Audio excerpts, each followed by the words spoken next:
Good afternoon everyone, this is Valerie from the Bandana Nana. Today I'm going to be making bumblebee feeders. Now spring is upon us, the bumblebees are coming out of hibernation and they're going to be buzzing around our gardens looking for something to do, gathering their nectar, going back to their little hives and making some delicious honey for you to put on your toast or pancakes.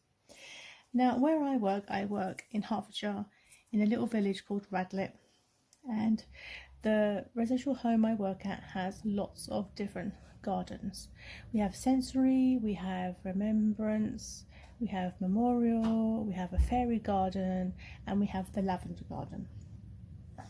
Plus a big giant fish pond and etc, as you do find in the lots of homes. So yeah, the home also has like abundance of wildlife, so we just get all, like the birds you don't normally see in the city. You name it, we get them. We also get wildlife. We get the deers, rabbits, moles, badgers, foxes, quails, herons, you name it, we get them there all different times of the year. So I want to focus on doing a bumblebee feeders because during hot weather, and no doubt we're going to get some, bumblebees need to drink and they need to stay hydrated. Isn't that right, Zub Zub? This is Zub Zub. Zub Zub is a dog toy, by the way. He's not a real fat bumblebee because that's just wrong. But yes, the bees that we do find in the lavender gardens where I am at work are huge. They are the fattiest, fluffiest butt bumblebees I've ever seen. They are at least, I would say, maybe an inch long. I've never stopped and measured one personally, but visually they do look humongous and you can hear them coming a mile away, and when they're all together in the lavender garden, it's the most beautiful sound on a peaceful day. So to make a bee feeder, you just need a coaster and marbles and resin. On these ones I'm going to be placing in some of the shiny foils to attract them so they can have a rest. Yeah, and like the generic marbles, but these marbles are pretty special to us because they're vintage marbles. These marbles are over, no, I wouldn't say they're over, they're about 30 years old. They belong to my oldest daughter, and one in particular, I have to show you this one, and she's probably gonna slate for it later, is this particular one. As you can see, it's an eyeball, and the eyeball is always looking up. There's a funny story that comes with this one. This is a set of two. The other one is probably somewhere over, I can't remember. Took her to Woolworths, and those who remember Woolworths was a wonderful shop back in the early 90s. Anyway, she wanted these as a present to go with her collection of marbles. So I said, yeah, sure, no problem. So I bought this, and it was, like I said, there was two. And right next door to it was a charity shop. And, you've got to go looking in these places because you're always going to find a bargain. Anyway, I'm browsing the aisles in the charity shop when my daughter screams, "Mummy, I've lost my eyeball." The whole shop fell silent. And the shopkeeper just said, "Everyone, stand still. The little girl's lost her eyeball." Anyway, a few minutes later, after the whole shop kerfuffling and looking around for an eyeball, my daughter puts her hand up and goes, "I found it."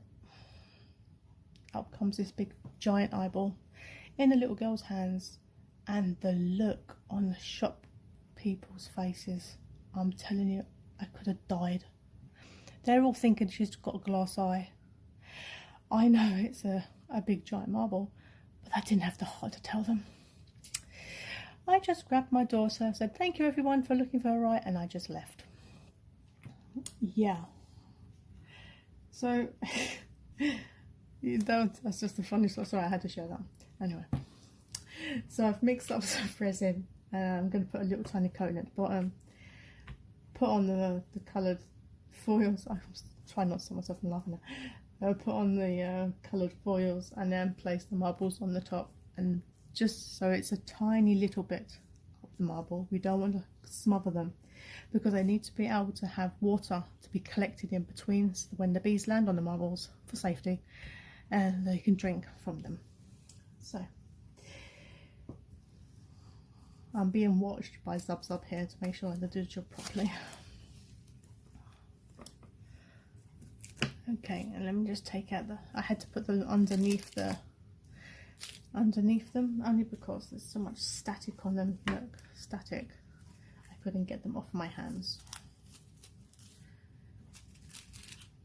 Right, and like the one in the middle, I'm going to make 4 of these, but I've only got the one mould. I'm going to use these as a stand, like this, so they can just sit off the floor in the gardens. And the actual marbles I'm going to push inside all the way around, just for decorative purposes only. Now, why is that not sitting down straight? Okay, I've mixed up some resin, and let's get crack-a-lacking.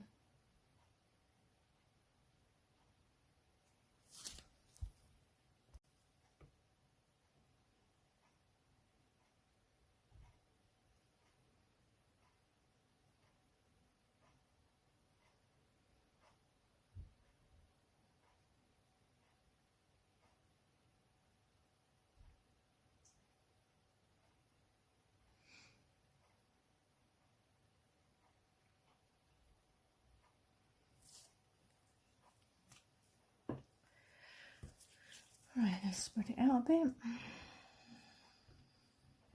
You can use any shape coaster, it doesn't have to be flower shaped. It could be round, square, heart shaped, whatever one you want. There's no specific mould, there's no specific shape, and there's no way of, a particular way of doing it. Just, it's the same method.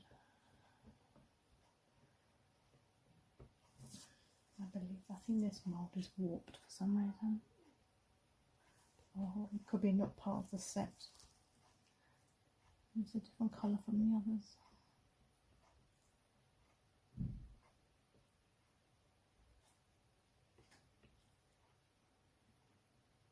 Okay.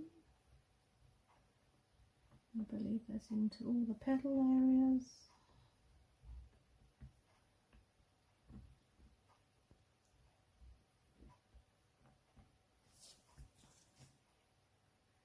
I will be at some point making these again while I'm at work as an activity for the residents where I am.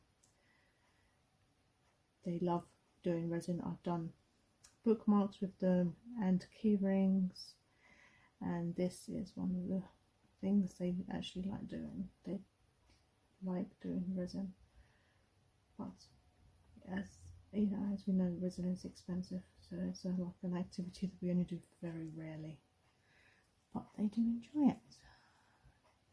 Okay, so sticky on the wrong finger. Let's put some foils in.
Now we push them down.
I should have put you a hyper. You know, watching me doing this in complete and utter silence must be soul destroying for everybody. And apologising for not talking while I'm doing things that you forget. You absolutely do forget. You've got to do that. You should talk about what you're doing. So yeah, everyone, look at me. Look. I'm spreading resin over for you. Ta-da. Okay, let's sort that up there. Dribbles everywhere. Okay. No, I don't want to use solid colours. I want to use clears and in all different sizes. I mean, I have some big ones, I have smalls, but I want to completely fill them. So maybe I put them like this, randomly, not the solid colours.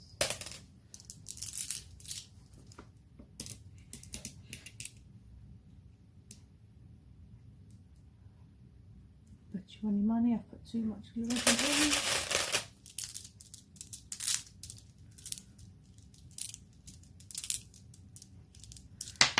And then that's going to overflow.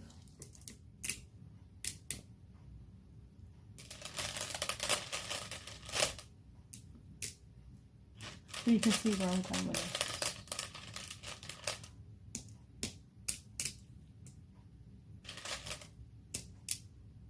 Turn that one around as chipped.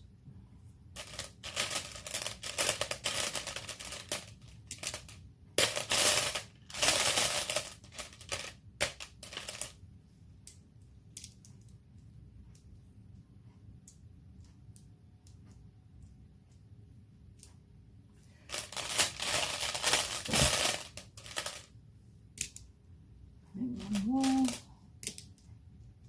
Okay. That's at its maximum now. Right. Alright, that's one done. I'm going to put you on hyperspeed and then I'll see you at the end of it.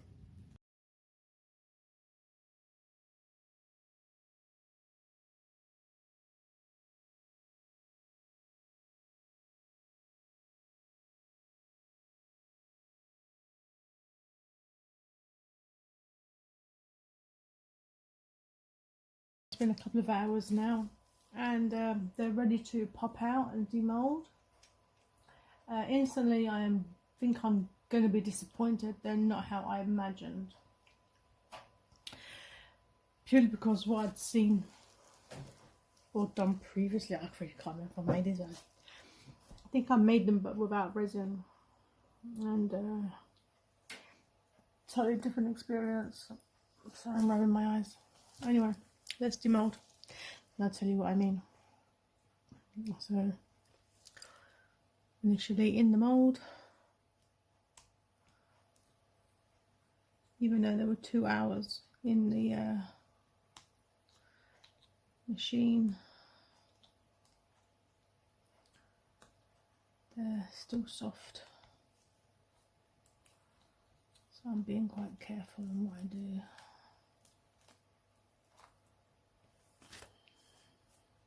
Okay, well, it's sealed at the bottom anyway, so that's a plus.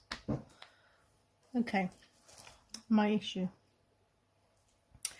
When I put the water on, it's going to run off the edges.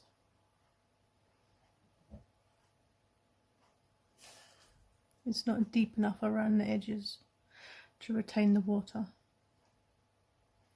Of course, it's only going to be a small amount of water that's on there, but still, I was hoping that it would have come up higher around the edges. I didn't think about that when I was putting the resin in. It looked like it was coming off because I couldn't actually see it. But all is not lost. All is not lost, right? Because the only mould I have that's bigger than this one is this one, the sunflower one.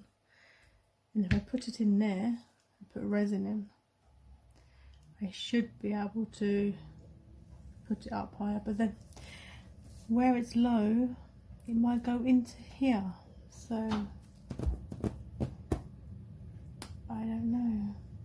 Unless, of course, I put like crushed, put beads around here to prevent it leaking into there, or maybe even put more marbles in. No, I think no. I don't know, but anyway, still pretty, still come into use for them anyway, even if only a small amount of water. I mean, how much can a bee drink?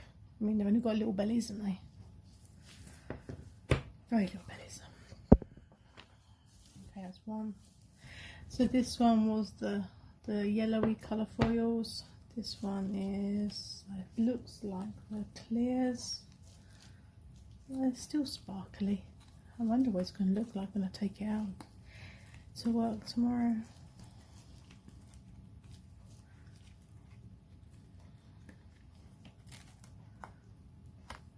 Yeah, that's the back side. You can see like, look like the marbles are like hollow. That's this one. Yeah, the same, isn't it? The water's just going to run off in some of the gaps. It's still pretty. This one was the red foils.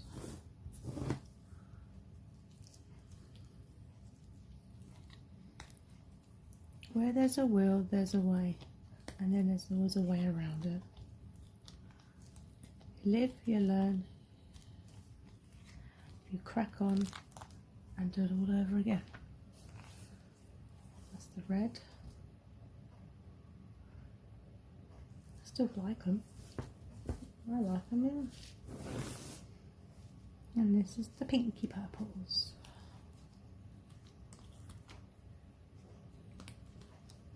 Even if they just sit in the flower garden as a resting spot for insects. Oh, I do like the pattern of that. I do like the colour. I do like that.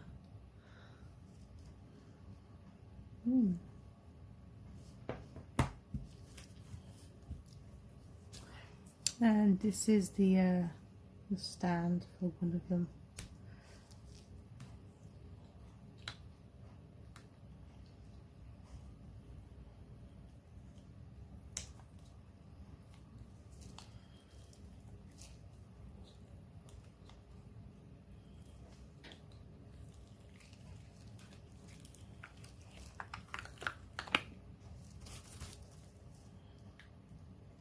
Very thin. It's even got a little hole in it. It didn't look like they had a hole in it when I poured the resin on, but we'll see. It must have trickled down. You know, you could probably just cut that away and have a bracelet if you had a very, very small wrist. I like that, even if it's a slightly bulging. Okay, so yes, that's going to go like that, and then one of them will go on the top.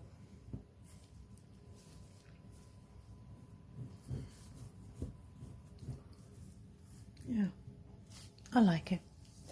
What do you think, everyone? Please leave any ideas of how I could have made it better. Which one do you think is your favourite colour? And like and subscribe.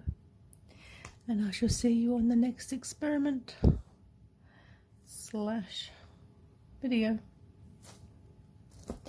Alright, I'm gonna shoot off and make myself a cup of coffee, and I'll see you so shortly. Bye.